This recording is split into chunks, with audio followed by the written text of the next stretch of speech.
That is really going to be something. I think I read that there's going to be 60 works of art done by former prisoners, isn't that correct? And they express all kinds of things that they experienced in the Holocaust. So that should be very, very worthwhile to come and see, and also to hear the speaker. I also wanted to tell you that you must not miss something that's about to happen on WEIU television. David Bowers and I are going to be on TV. What do you think about that?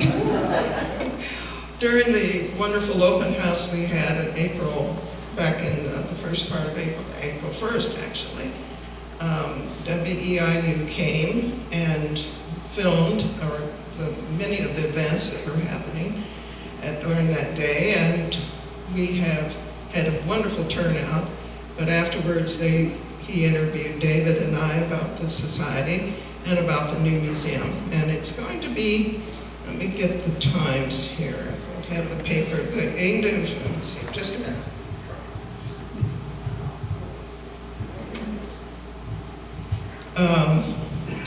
Okay, now I gotta have my glasses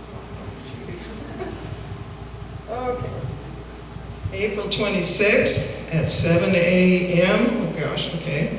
At April 27th at 12:30 p.m.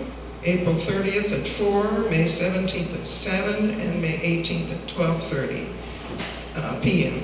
Now, one of the cool things is, if you're like us and you don't get WEIU television, there's on the WEIU website, there's a link to go to YouTube to see the whole program. So, it'd be kind of cool, because I think a lot of you might actually be in this program because you were here that day, and he panned and scanned the whole audience, so that'll be fun to see. Now, I have a question. What was the first concrete or hard road built in Illinois? Any answers?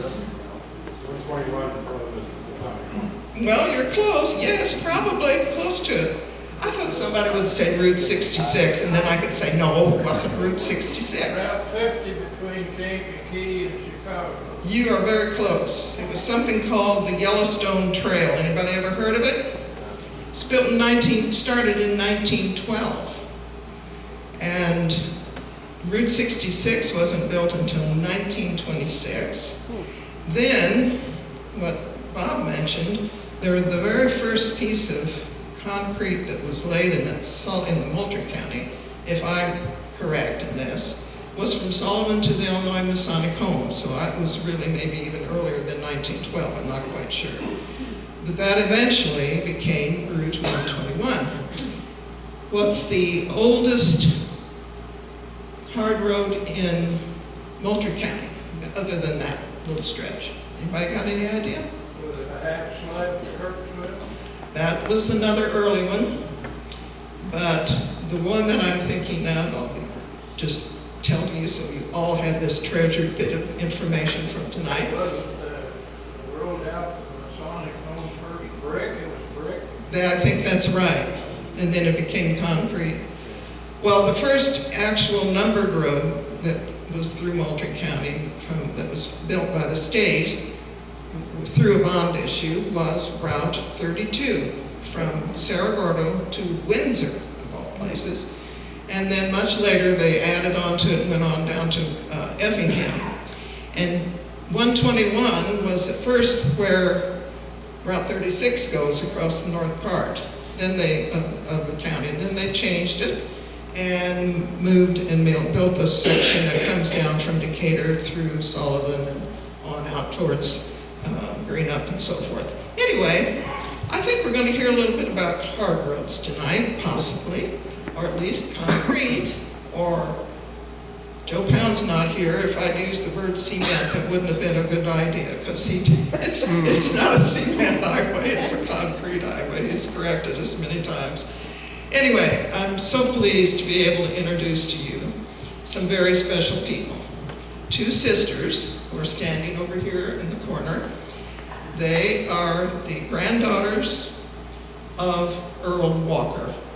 And we have in the pretty green sweater, we have Lynn Jeffress, and to her right is Carla Davis from Herrick and from Wisconsin, right, Lynn?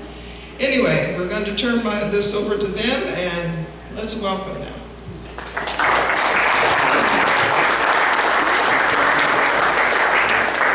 First, I'd like to introduce the rest of the Walker family that's here. If you want to stand up, this is my little brother Tom, and we are the three Galluses. We're the ones that are left of the four Gallus kids. And that's his daughter Marissa, and next is Ed's daughter, Ed Walker's daughter, Jan Tufel. She's here from East Peoria, so she had quite a drive to get here.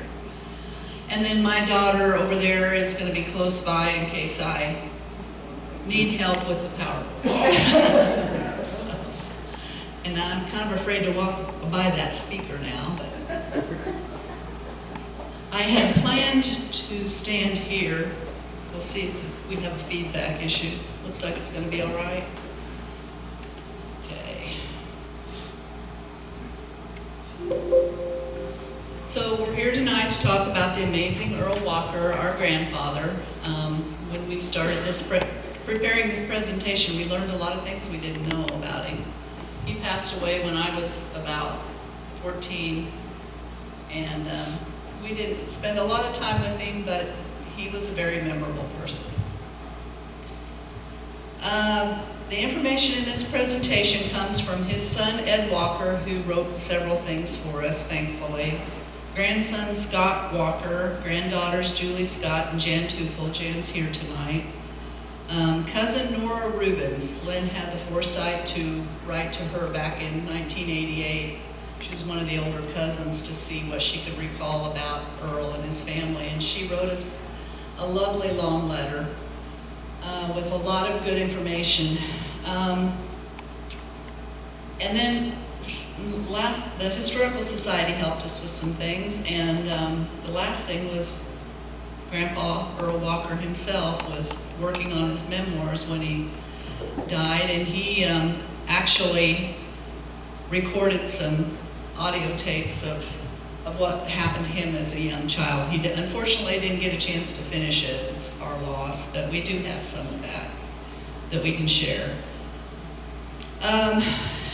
Earl was born December 16, 1895, the sixth son of Richard Walker and Mary Hadley Walker in Tuscola, Illinois.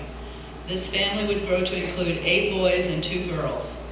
He once said he didn't have a middle name because by the time they got to him, they had run out of names. His father was Richard Walker, and we don't have any pictures of Richard, but I know that he had a big impact on Earl.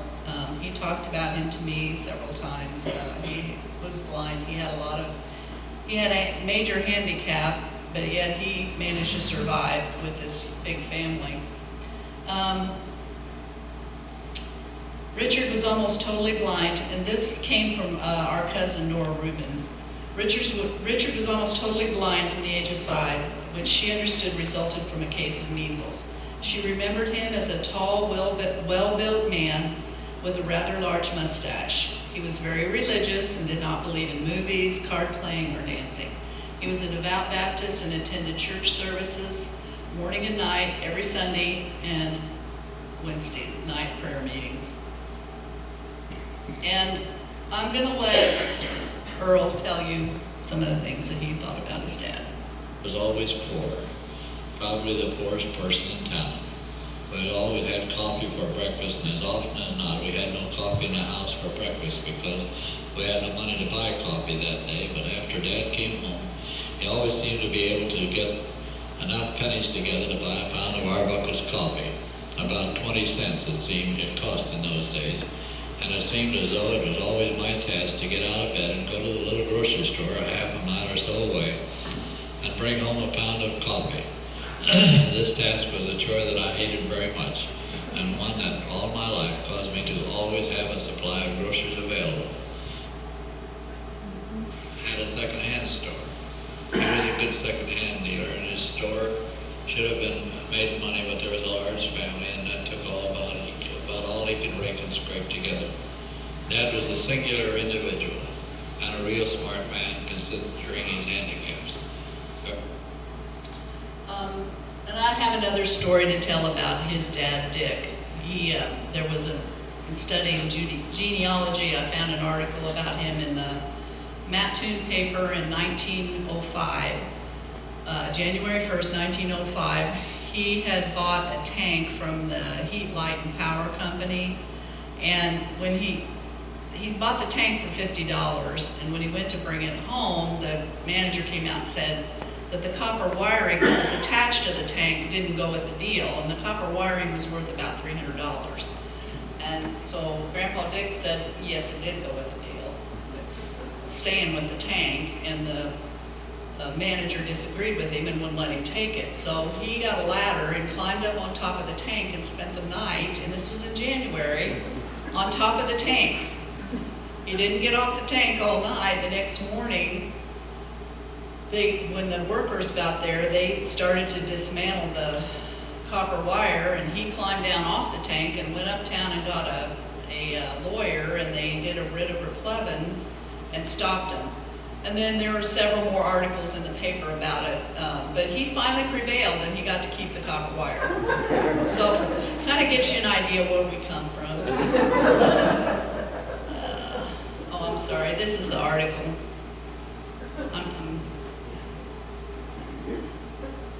Okay, and then this is, again, this is more from the audio tape that we had from Grandpa. I think you can see that from a very early age, he was had a good work ethic. It was about this time that we entered the ice cream business. Dad hitched a horse to a buggy and with sleigh bells around his midsection. We kids, that is one of us kids at a time, would drive this rig through the town selling ice cream from a 5-gallon freezer that sat between our legs and the buggy. People wanting to buy ice cream would bring a dish out of the house and order a nickel, a dime, or maybe a quarter's worth of ice cream, which we would dip from the freezer into the dish. It was good business, especially around mealtime. Then, too, the kids rushed around the buggy for a dip or so. More often than not, the job of driving this rig fell upon my shoulders, and I guess I did as well as any of the others at it. As I grew a little older, I think around 7 or 8, I used to seek work in town. Farm life I didn't like, and if I could get away from the farm, I would do about anything. My first job in town was in a Greek candy kitchen where I helped the candy maker roll ice cream cones from hot batter. This wasn't a very rewarding work, and I finally acquired a shoe shine outfit which I carried on my shoulder and find my customers from the passengers arriving on the trains. At this time, the railroads were importing foreigners to work on the section. They were known as section gangs, and they didn't earn much money, but it was more than they could earn in their native land. They wore big, heavy shoes, and the shoes were generally scuffed up and difficult to shine. I charged a nickel a pair, and very often these people would walk off without paying. They were big and husky, and they wouldn't pay, and if they wouldn't pay, there was nothing I could do. I dislike this nation even today. I later got a job shining shoes in a barber shop, and here at least I got my nickels, but I shined mirrors, scrubbed floors, and swept up hair for the use of the shop. Later on, I sold hamburgers on the street on band concert nights. The Globe restaurant would set up a gasoline stove on the sidewalk in front of the place, and I would cook and sell hamburgers till late hours. I generally worked until 10 or 11 o'clock, and then I had to walk home. It was 3 miles or so, and it wasn't unusual for me to give out before arriving home, and morning would find me asleep in a fence row. One of my early tasks was to drive the milk cows home from pasture to be milked in the morning. One fall we had some cows pastured on a lot at 6th Street, and we lived on 30th Street. So I had to bring these cows in for milking. It was a long, weary walk. In the fall it was real cold, and on one particular morning I started after the cows. I was barefoot, and it was cold and raining. As I passed the house, a man hailed me and asked me to come into the house.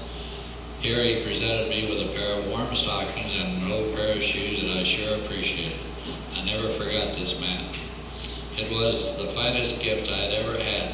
My feet felt warm as toast, I feel the glow today.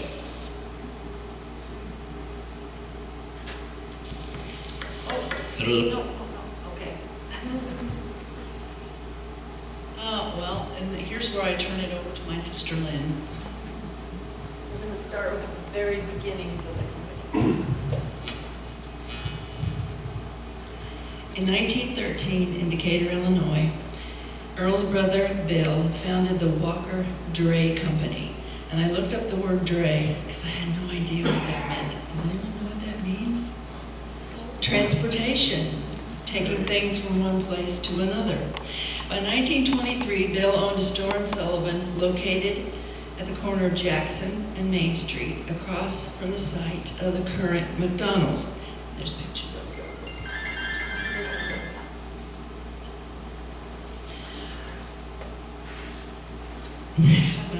Joining his brother to work in the company, Earl became a partner. An earlier photo of the store features an unpainted facade and a fleet of 6 trucks. In the later photo, the finished facade advertises hauling services, a variety of items for sale, auto parts, wood furniture, stoves, and additional 1 more truck. The workers featured here are, left to right, Blonson Crockett, Asa Bragg, Earl Walker, Bill Walker, 2 unidentified men, and Harry Folk. In 1928, the Walker Pike Company was reorganized into the Rocco Brothers. Earl had purchased the power plant, which would focus on road oiling and building culverts. This effort became a division of their company called Walker Road Oiling. A photo from a 1928 pictures a fleet of 14 road oiler trucks in front of what became the Earl Walker Road Oilers. Do we have that? Okay. No. In 1930, Ed arranged to purchase all interests in the division. By 1936, he was the sole owner.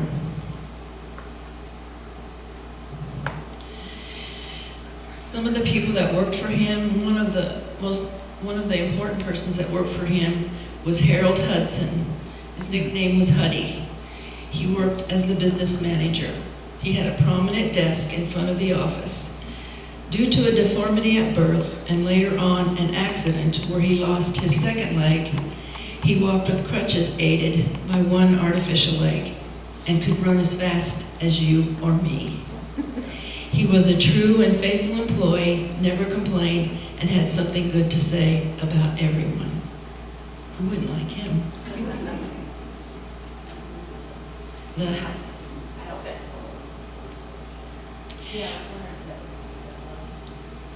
Earl's wife, Alpha, wanted to move to the country, so he purchased some acreage in Argenta, Illinois, upon which a huge 2-story house stood. Alpha then rented rooms out to school teachers. Around 1933 or 34, on a Sunday afternoon, the entire house burned down. Fortunately, no one was hurt, and they were able to save many possessions.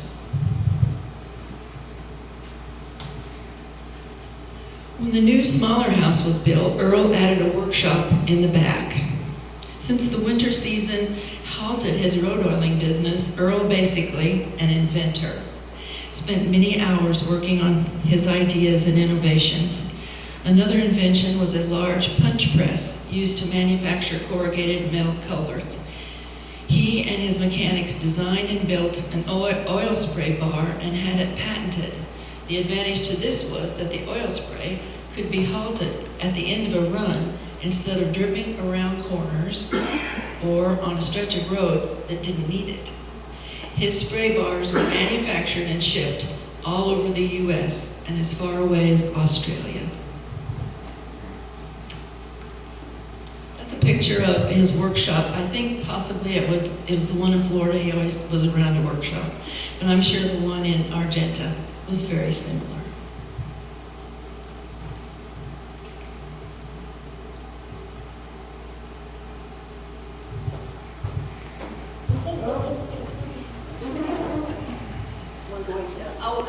These are just some pictures. He he does have a big scrapbook that we have, and the pictures are about like this big, they're very tiny. But I just went through and tried to pick out some pictures of some of his trucks.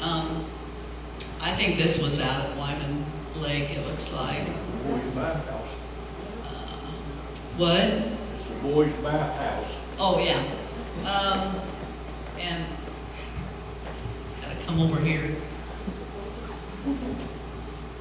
I guess I should have practiced a little more. Yeah, you can point.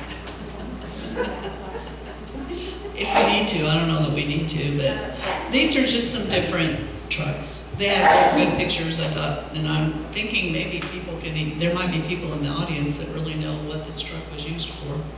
Kind of looks like a stock truck to me, but I know this was a road oiling truck, and I know this was on Hamilton Street because I remember that little church. Yeah, over here. And then this is just another, looks like a road oiling truck. These are a couple of his asphalt rollers, and probably some of you know that our father was killed on an asphalt roller that went out of control at the rim off, and he suffered a severe head injury. That was in 1957. Earl no longer had the company then. It was owned by Star Johnson at that point, but. And that's not Daddy. That's riding it, but it could have been. The following pictures are pictures of just their process. He had some pictures in there of working the roads. I'm going to let Lynn talk about this. Probably people around here know, excuse me, about the process of oiling roads. First, the road that you're going to surface is graded and roughed up. Next, it's leveled. And we think down here at the end of this was in what town? I think this was Kirksville. I think this is Kirksville. Kirksville, because of the railroad Yeah. down there. So again, they're roughing up the road. Same thing, only leveling, I think, is going on here. And at the end of this street, does anyone recognize that building? It's a school. Do you know which school? It's low. We think it's Low School. I think it might have been the old Low School, remember that? It looks like the old Low School to me, but. Yeah. And now you can see what they do on that roughed up road, because the oil is spraying from the spray arms. That would be the last process. The invention that Earl made is named on the side of this truck. It's the Walker No Drip. So you're seeing a view of it here. The next view is from the back, and you'll notice that the spray arms are up so they can go down the roads. And the last view shows the arms down. So that's what he invented. No, I think that's it for a little bit. You'll be getting back in a minute. Trucking equipment. Yes. The next picture is just, well, I just talked a little bit about the Get About. It's one of Grandpa's inventions. In 1938, he and Bob Keeler built a camper on top of a pickup truck, and they went west to Salt Lake City. They camped along the way and fixed their own meals and slept in the truck. In those days, motels were called cabins and were just that, rudimentary houses with bare necessities. Often there was no insulation, and a pot-bellied stove supplied the heat, or blankets aplenty. So around 1946, Earl built a camper that fit on the back of an International pickup chassis. He had a lot of trouble with it because of the weight. He tried putting dual wheels on it, but the axle broke. He finally retired it to our backyard for a playhouse, and we aren't sure what happened to it. I don't remember it at all, but Lynn does. Oh, sorry, where's my pictures?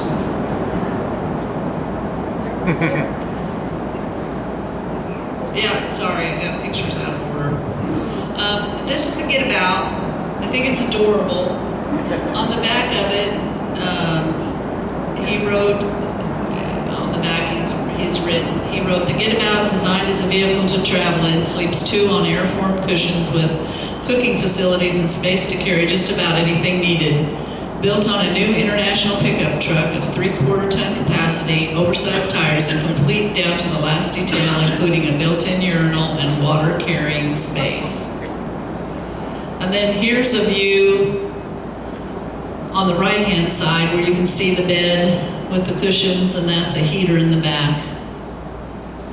And here's a view of the other side where you can see there's a stove there, and there's some drawers. I don't know how well you can see it, but the pictures are over here. And that's his 10mm camera. But I heard the only films we have are of him fishing and other people that we don't know fishing, so I don't know whatever happened. Huge reels of people holding up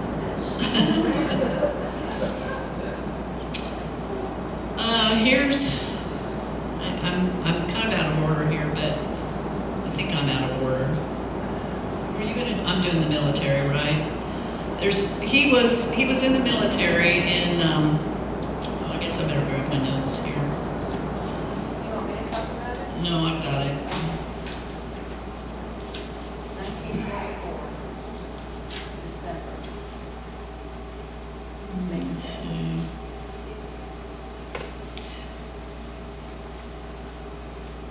Yeah. No, okay, I don't have my notes, but I can tell you, he actually in 1917, I believe, he was in the Army. He was in World War II, or World War I. He was also went to Texas and helped in the Mexican insurrection. And in 1944, he volunteered, and the article tells you too, but he actually volunteered. He would have been 49, I think, about then. And went to Pearl Harbor and ran a shop, helped to repair ships, send them back out. He just used his expertise as a manager and running things to get that job done. That's a picture of him and my mother. He lost pounds to go into the service, and here's a picture of him over there. And I don't want to talk about that yet. Sorry. This is a picture that we found in the Historical Society paper. The Walkerettes was a baseball team that Grandpa sponsored, and he bought them their first softball uniforms. And I know some of the names are familiar to me. We do have over there somewhere another article that does give the names of some of the ladies. One of them was Nellie Lehman. Some of you might know Nellie Lehman. Yeah. Another one was, well, anyway, they're over there. Does anybody know anybody that was on that team? Cool. Do you recognize some of them? Yeah. So anyway, we thought that was kind of neat. He just kind of did a little bit of everything. I don't